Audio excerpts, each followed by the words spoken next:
Is South Korea worse or Japan worse for low birth rate? South Korea, I believe, is a little bit worse, but it's not like it's like, is dog shit worse or is cat shit worse? They're both horrible. It's not like you don't need a taste test, but you can know they're both bad. There was a very interesting story. Wait. I wonder if I still have it. Somebody, I don't know if it was South Korea or Japan. I think it was Japan.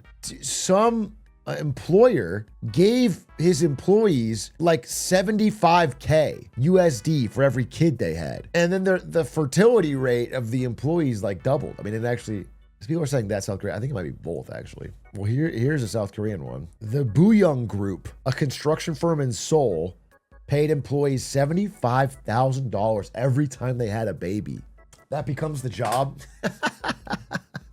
Yeah, I mean, if you were making 75K a year, just fucking work the bare minimum, have a baby a year. Damn, you're set. You still have your salary. I'd have another baby if I got paid. Well, what's interesting is like, it worked. I mean, at least for this company, like obviously it doubled. But I think it just shows, you know, there's people who have made the argument that finances are not the reason people are having less kids. And I think there's a lot of reasons, don't get me wrong. There's multiple things. But I think it's a huge part of it.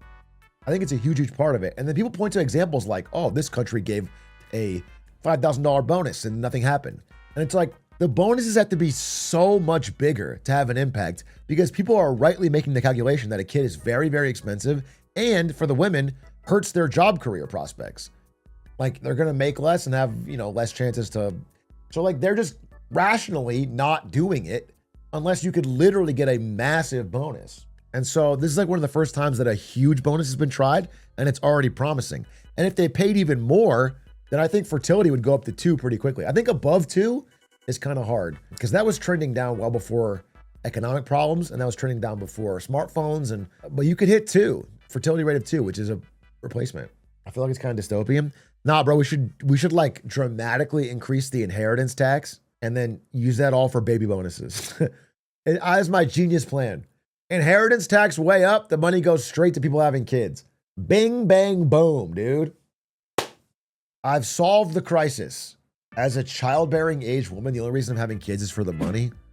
Are you moving to South Korea? Are you working at this construction company? Because nobody else is offering better than that.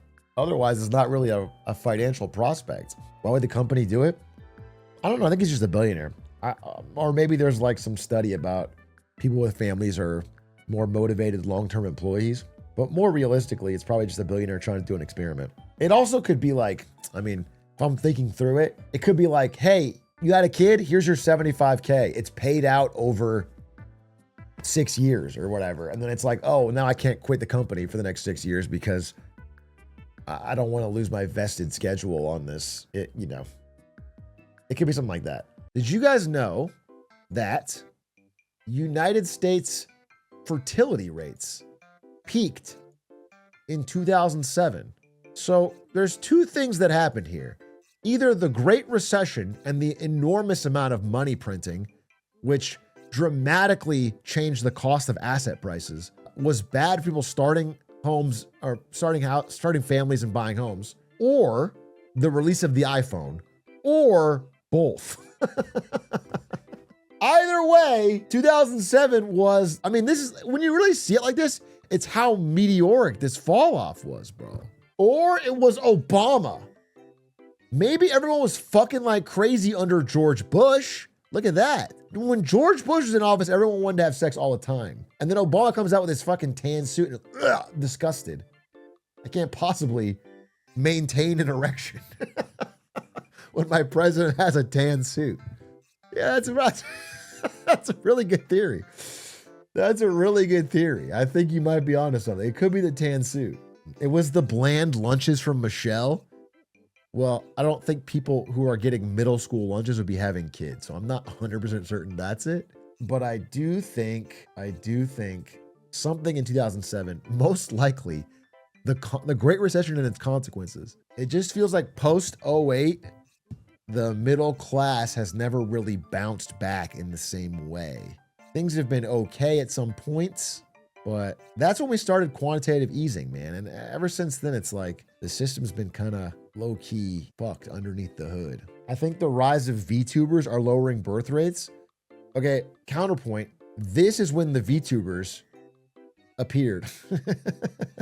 Like after 2020, where it's either been flat or up. So if anything, VTubers are either making people have sex or they're already having no sex and it doesn't change anything. It does seem to be more about this. Why up here? Isn't this obvious? This is a birth rate mini spike from everyone being stuck at home alone with COVID. Or not home alone. Stuck with their partner in lockdown. This is just quarantine sex right here. Oh my God, you're right. In like 7 years, we'll have quarantines. People that were born during quarantine that are now teenagers. Holy. A fire generation title? It just wouldn't make sense for them because they're not going to remember the quarantine. It's so weird, but I guess, yeah, you can call them the quarantines. But also, you can't be a quarantine when you're 50. It's only going to work when they're young. No, it doesn't make sense at all, dude. It doesn't make sense at all. Baby boomers? Well, they had a lot of babies. This is the baby boom. Okay?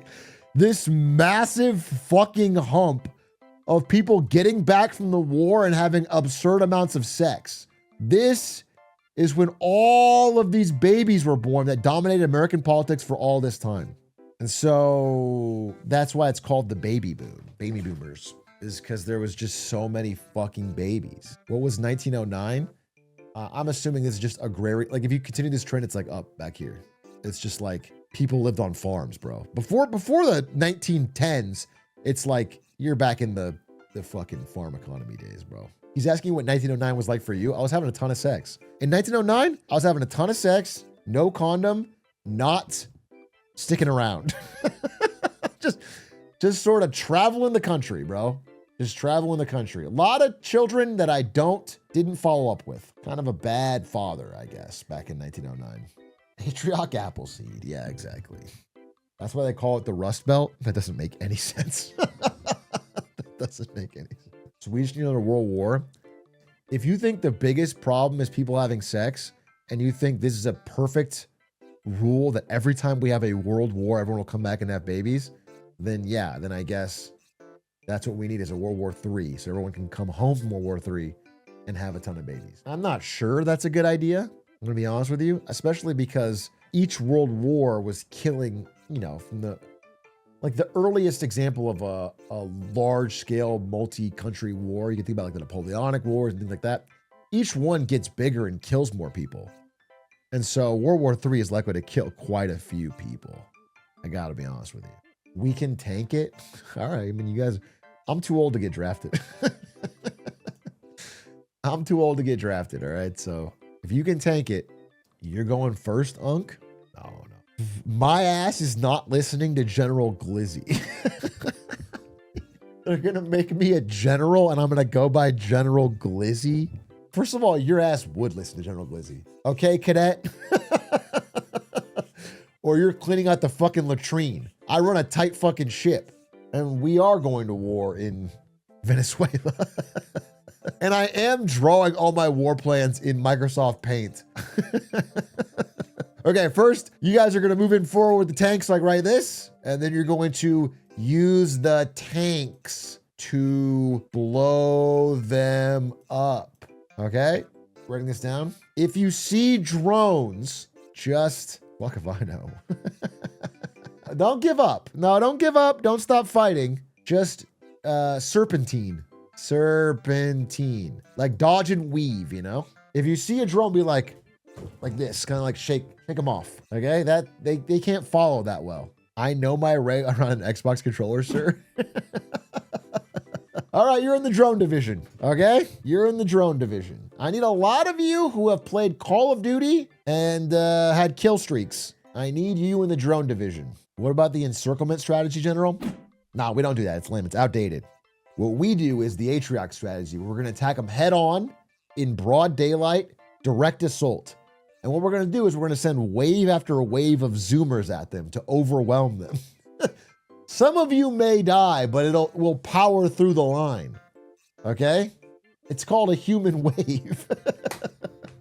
I feel like Gen Z has done a lot less group living than millennials have. What does that mean? When you say group living, what do you mean? Like living in a apartment with 3 roommates or what? What do you mean? You mean like a polycule? You mean like living? I think Gen Z has roommates just as much as anyone else. Maybe more. Unless maybe they're more with their parents. I don't know. I haven't heard any data of what you're saying. I think most people have roommates. Gen Z hasn't experienced Harry Potter houses. Oh, you mean Gen Z never lived in like Gryffindor dorm is what you're saying, like the rest of us. I see what you're saying. They weren't in the common rooms talking about Harry's latest exploits. Yeah, I see. Okay, that's true. Does it count if I refer to my parents as roommates on those online on Hinge dates? That's a good way to phrase it. Yeah, I have roommates. I live with roommates. Yeah, it's still true. Yeah, that could work. I have a pretty sweet deal. My roommates pay all the rent. Yeah, I got roommates. Love them to death. Love them. They pay all the rent. Pretty sweet gig. Been with them since I was born. They tuck me into bed. That's what my parents make me and my siblings call them. Your parents make you and your siblings call them roommates? Why?